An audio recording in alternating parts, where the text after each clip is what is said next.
Welcome back, everyone. It's 9:16, time for our Sunday Business Report with financial analyst Jonathan Murray. Good morning. Hello, Lisa. We are talking about how the presidential elections are going to impact the economy, our pocketbook. Yeah, there could be some pretty interesting ramifications depending upon who's in the White House. And I think the important thing to know is that really, regardless of who wins the White House, each of them have to deal with continued sluggish economy, austerity measures that we're going to have to deal with, higher taxes absolutely are going to happen. And so we need to kind of prepare ourselves for the likelihood of higher taxes and continued slow growth. Okay, so what are we going to do? Well, I think the thing you need to do first and foremost is to meet with an advisor who can look at your current tax picture and see, okay, if the dividend tax is going to go up from 15% to 30%, what does that do to my portfolio? Capital gains taxes are really important. Financial stocks, if you own financial stocks in your portfolio, have your advisor look at that.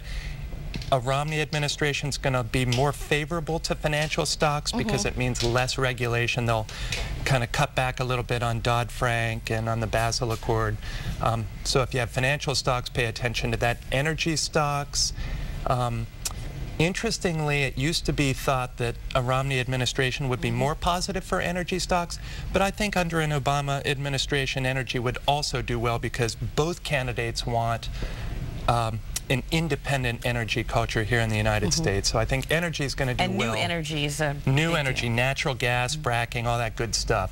Healthcare, interestingly, we think that under an Obama administration, healthcare stocks would actually do better than under a Romney administration. That's contrary to most of our competition.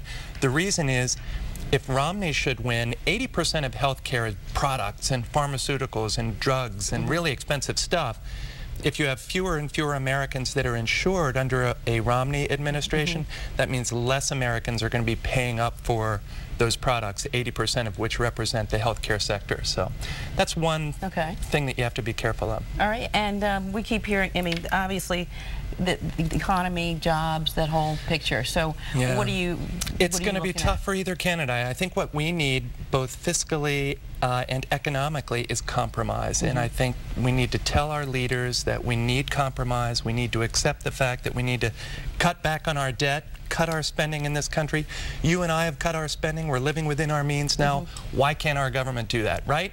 But on the other hand, we also have to recognize that that's going to be accompanied by higher taxes. Right. All right, Jonathan Murray, thank you very much. People who want to get in touch with you? Yep, Jonathan Murray, UBS. Just Google me. Okay, all right. Thanks, Jonathan.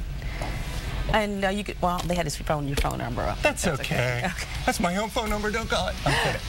Stay with us. Coming up next at 11 News, John Kerry and your Sunday Guard. I'm going to give it out.